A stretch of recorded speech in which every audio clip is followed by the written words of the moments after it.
membahas tentang fagositosis ya. Pada part-part sebelumnya, Bu Nova sudah sering ya mengatakan atau menyampaikan tentang fagosit ya. Kita akan mencoba untuk mempelajari sebetulnya fagositosis itu apa sih ya. Jadi kalau kita kemarin mempelajari kan fagositosis itu seperti ibaratnya bakteri atau mikroorganisme masuk ya, kemudian dimakan misalnya oleh makrofag misalnya. Itu bahasa yang mudah kita pahami. Namun kita akan mencoba untuk mempelajarinya sedikit lebih detail tentang fagositosis ya, bagaimana proses-prosesnya dan siapa saja sih yang terlibat di dalam proses fagositosis.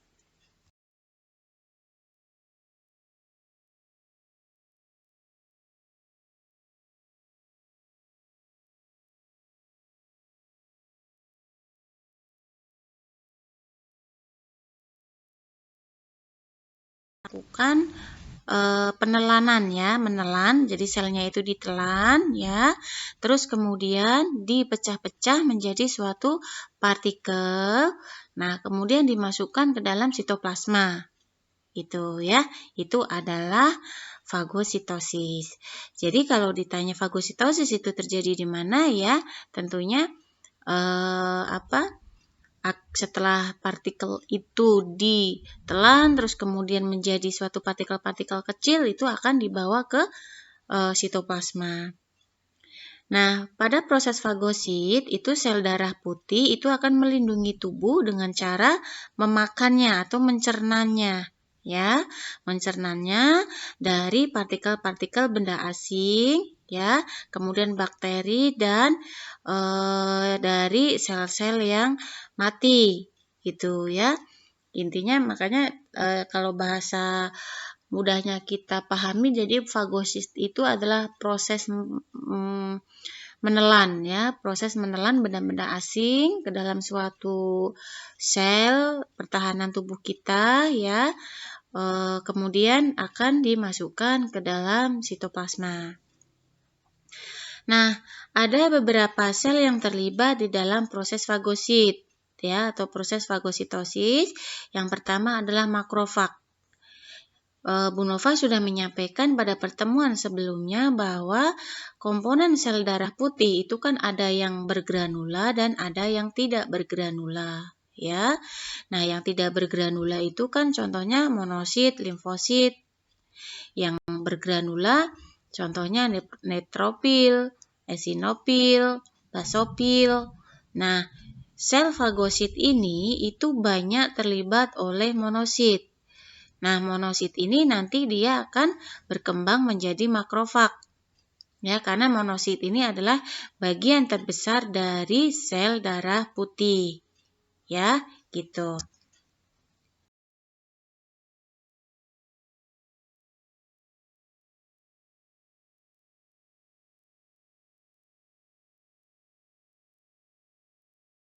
Ada neutrofil, monosit, makrofag, sel dendrit, dan sel mast. Jadi mereka itu cakap sekali dalam melakukan proses fagositosis. Nah, selain kelima itu tadi, ada sel lain yang berperan untuk melakukan proses fagositosis, namun tidak secakap yang 5 itu tadi. Siapa itu? Adalah fibroblast dan osteoblast ya. Nah, apa sih fibroblast itu? Fibroblast itu adalah merupakan suatu jaringan konektif ya, atau jaringan penghubung atau kolagen yang berfungsi dia dalam proses penyembuhan skar atau jaringan parut. Ya, jadi kalau misalnya kenapa sih kita kok ada luka misalnya ya, kemudian luka kita itu memunculkan suatu bekas luka ya, atau skar ya, atau jaringan parut, itu karena ada fibroblast ya. Nah, kemudian osteoblast juga itu merupakan suatu bagian dari sel fagosit, tetapi dia tidak seprofesional dari neutrofil, monosit, makrofag, sel dendrit, dan sel mas, ya.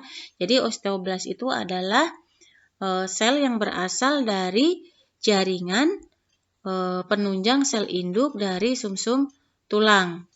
Ya, jadi dia bertanggung jawab untuk pembentukan dan perkembangan tulang. Itu untuk untuk osteoblast, ya. Terus kemudian letak dari lokasi masing-masing sel fagosit tadi. Kalau limfosit itu banyak terletak di darah, ya, karena memang di darah itu sel darah putih itu dia berjalan terus, ya, dia ngiteri, dia akan mengalir seiring dengan darah kita berada di mana. Karena kan setiap saat kan pasti darah kita mengalir, ya. Nah, disitulah limfosit akan mengikuti darah sehingga dia akan standby 24 jam untuk mengincar barangkali ada mikroorganisme yang masuk. Nah, limfosit selain ada di darah, dia juga berada di limpa dan di nodus limpa, ya. Terus kemudian sel epitel, ya. Sel epitel itu ini untuk yang sel fagosit tapi yang tidak profesional, ya. Itu adalah sel epitel itu lebih banyaknya terdapat di kulit. Terus kemudian fibroblast itu karena dia bertanggung jawab terhadap pertumbuhan dan perkembangan tulang, sehingga fibroblast itu banyak terdapat di jaringan penghubung, ya, terjadi banget penghubung. Terus kemudian untuk eritrosit tentu saja dia bisa sebagai sel fagosit, tetapi memang dia tidak secakap dengan yang tadi sudah Bu Nova sampaikan, ya. Tentu saja eritrosit berada di darah.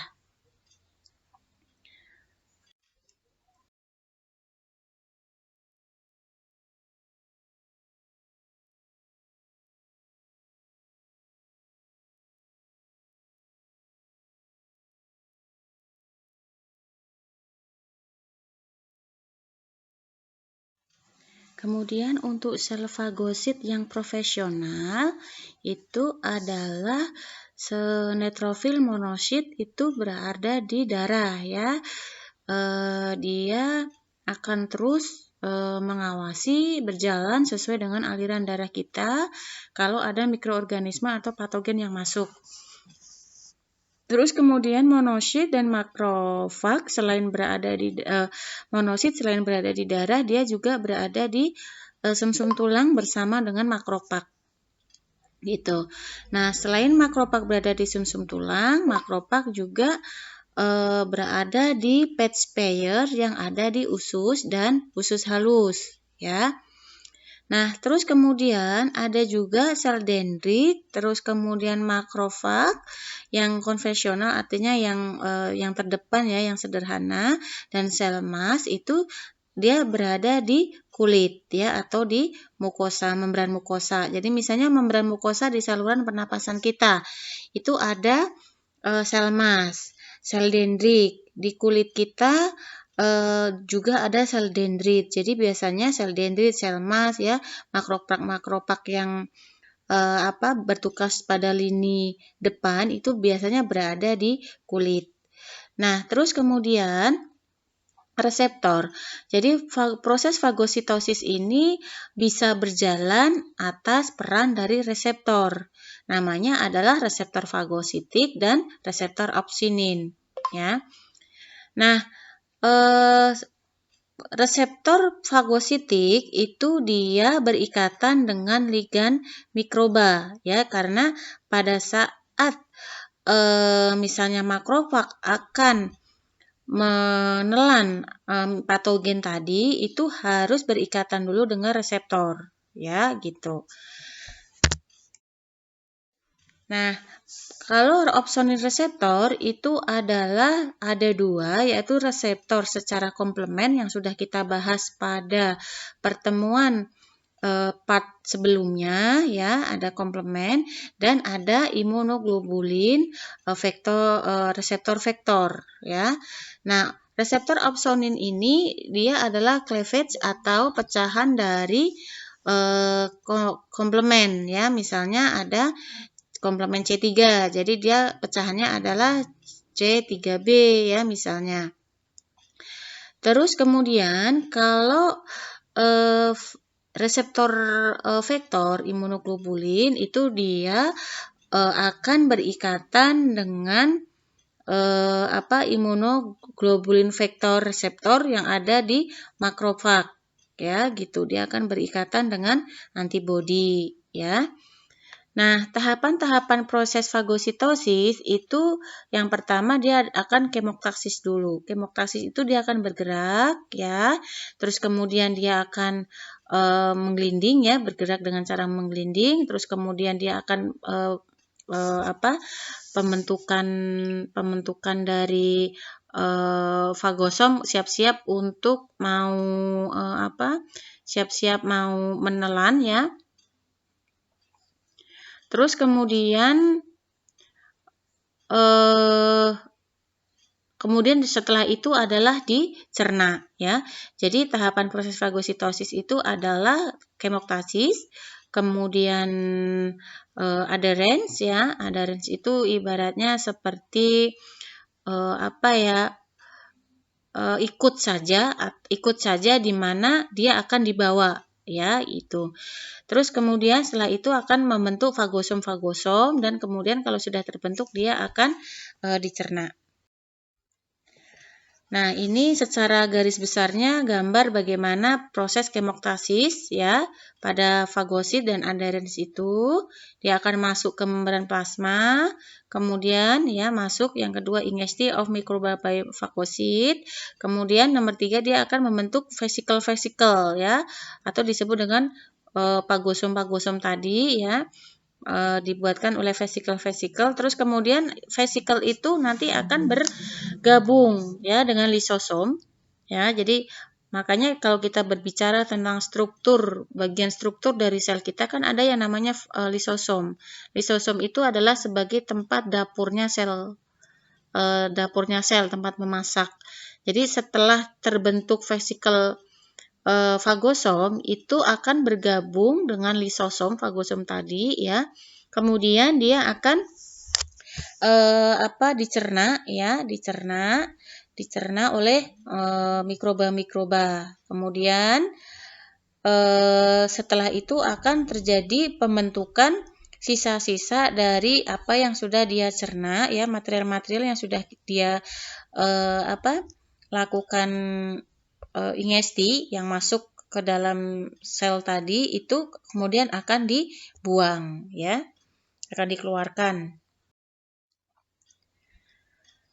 Nah, dalam suatu proses fagositosis itu pertama sebelum secara garis besarnya ya itu akan dikenalin dulu ya oleh reseptor tadi itu ya, opsonin reseptor. Kemudian intinya adalah akan dikenal, terus kemudian akan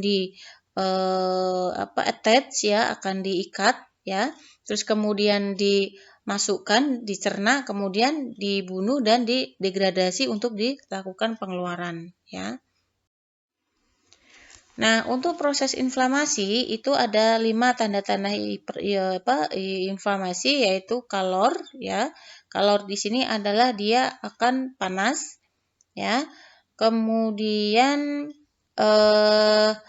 rubor itu kemerahan, kemudian tumor itu pembengkakan, dolor itu rasa nyeri dan fungsiolesa terjadi penurunan fungsi. Jadi CRTDF. Jadi itu adalah 5 tanda terjadinya inflamasi. Nah, sekarang apa sih perbedaan dari inflamasi kronis dan inflamasi akut? Inflamasi akut ya, itu biasanya terjadi penumpukan cairan dan plasma di daerah tertentu. Kemudian nanti platelet itu akan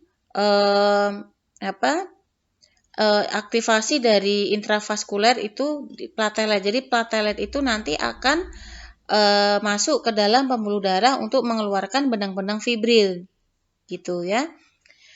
Nah, terus kemudian inflamasi akut di sini biasanya ada dua hal kejadian. Yang pertama adalah di pembuluh darah, dia ya. Jadi pembuluh darahnya itu biasanya dia pecah ya, sehingga makanya tampak memar tadi ya. Kemudian ada kejadian seluler ya, ada suatu mediator-mediator yang dikeluarkan pada saat terjadi trauma ya.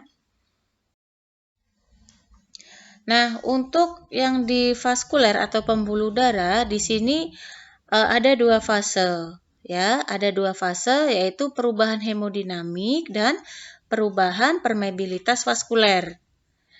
Nah, untuk perubahan hemodinamik itu yang pertama pembuluh darah akan vasokonstriksi dulu. Ya. Vasokonstriksi dulu sekitar kalau misalnya itu injurinya itu ringan, dia akan vasokonstriksi dengan segera sekitar 3-5 detik. Tapi kalau injurinya itu parah, traumanya parah, pembuluh darah ini akan vasokonstriksi sekitar 5 menit. Nah, terus kemudian setelah vasokonstriksi itu akan terjadi vasodilatasi terutama pada arteriola. Ya, arteriolanya dia akan bervasodilatasi. Terus kemudian karena vasodilatasi pada arteriola sehingga peningkatan volume darah itu akan meningkat. Ya, volume darahnya akan meningkat ya. Terus kemudian akan menyebabkan daerah sekitarnya itu tampak hangat dan kemerahan. Makanya kalau kita ada trauma apa kan kita biasanya akan muncul kemerahan karena akibat dari vasodilatasi dari pembuluh darah arteriola. Nah, perubahan hemodinamik yang ketiga itu adalah vasodilatasi secara progresif. Dia akan menaikkan tekanan hidrostatik di daerah tersebut. Dengan cara apa? Dengan cara mengeluarkan cairan ke dalam ekstraseluler ya. Terus kemudian membengkak ya. Sehingga akan terjadi pembengkakan. Jadi kalau misalnya itu dia tidak terjadi pembengkakan, maka yang terjadi itu hanya vasodilatasi secara persisten saja. Tetapi kalau sudah ada pembengkakan, maka akan ada cairan yang diproduksi di situ mengalami ekstransudasi ya di dalam ruang ekstrasel, terus kemudian dia akan membengkak. Nah, baru setelah itu dia akan berespon secara lambat atau stasis untuk terjadi peningkatan sel darah merah ya sehingga viskositas darahnya itu meningkat ya karena apa? Viskositas darahnya ditingkatkan itu supaya kental. Jadi tidak banyak yang keluar. Nah, untuk proses hemodinamik yang kelima itu adalah leukositik yang marginasi. Jadi pergerakan leukosit ya itu sampai ke endotel ya, pembuluh darah endotel. Jadi itu ada 5 perubahan vaskuler pada saat terjadinya inflamasi. Yang pertama adalah vasokonstriksi, yang kedua adalah vasodilatasi persisten, ketiga vasodilatasi progresif ya dengan cara dia nanti akan membengkak, terus kemudian dia akan memperlambat atau cairannya supaya nggak banyak keluar sehingga pembuluh darah itu akan ditingkatkan viskositas atau kekentalannya. Baru yang kelima adalah leukositosis itu dia akan bergerak ke dalam pembuluh darah endotel. Nah, di sini ada misalnya tekanan antara tekanan hidrostatik dengan tekanan osmotik itu adalah imbang ya. Nah, kalau misalnya tidak seimbang maka akan terjadi kebocoran plasma ya sehingga itu yang akan mengakibatkan jadi dari vasodilatasi itu plasma atau cairan protein itu bisa keluar ya. Nah, sehingga itu yang akan nanti mengakibatkan udem karena terjadinya pengeluaran cairan masuk ke dalam interstisial. Nah, kemudian untuk mekanisme dari peningkatan permeabilitas vaskuler itu adalah akibat dari sel endotel yang kontraksi. Ya, sel endotel yang kontraksi, terus kemudian bisa juga sel endotel yang mengalami cedera, ya, bisa juga karena kebocoran plasma, ya. Itu jadi beberapa hal yang bisa meningkatkan peningkatan permeabilitas pembuluh darah, ya. Atau bahkan neovaskularisasi, ya. Jadi proses vaskularisasi yang baru. Jadi intinya mekanisme peningkatan permeabilitas vaskuler itu akibat dari beberapa hal, yaitu sel endotel yang kontraksi, kemudian karena akibat dari injuri, ya. Terus kemudian adanya injuri itu bisa terjadi di sel endotel, ya, atau bahkan di jaringan-jaringan sekitarnya. Terus kemudian bisa karena neovaskularisasi. Jadi vaskularisasi atau pembentukan pembuluh darah yang baru, ya, itu akan bisa terjadi peningkatan permeabilitas vaskuler. Nah, tadi kita berbicara tentang vascular event. Nah, sekarang yang kedua itu kita akan berbicara tentang cellular event. Nah, di dalam proses inflamasi selain terjadi vascular event itu sel-sel juga akan ikut berpengaruh. Ya, prosesnya kalau cellular event itu ada dua, eksudasis leukositosis dan proses fagositosis. Ya. Nah, proses leukosit eksudasi itu akan mengubah bentuk menjadi perubahan bentuk dari elemen-elemen darah. Kemudian ini sama ya dengan tadi, jadi intinya itu dia akan rolling, mengitari, kemudian dia akan bergerak, ya, marginasi, terus kemudian dia akan kemotasis, ya. Tuh, jadi itu aliran darah yang normal, kemudian dia akan memarginasi dan pavementing, ya. Dia akan bergerak, memperbanyak diri, rolling, ya. Kemudian dia akan diapedesis, dia akan berpindah dari satu tempat ke tempat yang lain.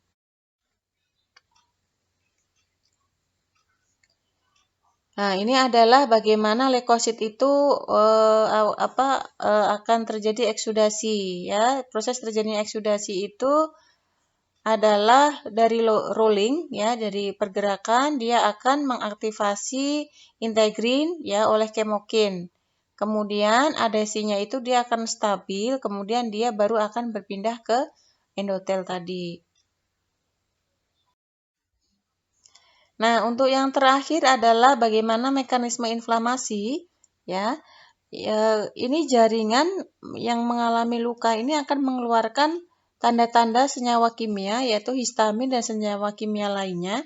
Jadi pertama begitu ada trauma atau jaringan, pembuluh darah itu akan vasokonstriksi dulu. Dia akan menyempit dulu. Nah, kemudian setelah menyempit, itu baru akan muncul zat-zat kimia yang ada di daerah luka tersebut. Nah, kemudian setelah ada zat-zat kimia tadi itu akan terjadi pelebaran pembuluh darah, ya, yang menyebabkan tekanan darah meningkat, kemudian peningkatan permeabilitas, ya, kemudian selanjutnya terjadi permindahan sel-sel fagosit. Nah, kemudian setelah itu akan terjadi proses fagositosis oleh makrofag dan neutrofil, sehingga jaringan itu akan bisa mulai sembuh. Nah, kenapa sih kok jaringan itu bisa tertutup, ya? Bisa tertutup artinya darah tidak keluar terus karena ada yang namanya pada saat luka tertutup setelah zat-zat kimia itu dikeluarin untuk membunuh patogen-patogen yang masuk ke dalam luka itu ada yang namanya faktor pembekuan, ya. Jadi faktor pembekuan itu oleh platelet yang akan mengeluarkan benang-benang fibrin. Jadi jaring-jaring fibrin itu tadi yang menutup luka dari trauma tadi ya, ditutup sehingga darah tidak keluar. Nah, sembari fibrin-fibrin proses pembekuan terjadi, maka untuk mencegah, kan biasanya kalau kita trauma ya, itu atau tertrauma karena ada benda tumpul atau benda runcing yang masuk, itu akan beresiko terjadi infeksi, sehingga misalnya pisau misalnya tertusuk, kan kita nggak tahu di pisau itu ada patogen apa. Nah, sembari itu proses pembekuan terjadi dan proses penyerangan dari patogen tadi juga dilakukan dengan cara fagositosis. Jadi itu mungkin yang bisa Bu Nova sampaikan terkait dengan pertemuan kita tentang respon inflamasi. Saya akhiri, wassalamualaikum warahmatullahi wabarakatuh. Kalau misalnya ada yang mau ditanyakan, bisa kita diskusikan melalui forum. Kita aktifkan forum kita untuk kita banyak diskusi.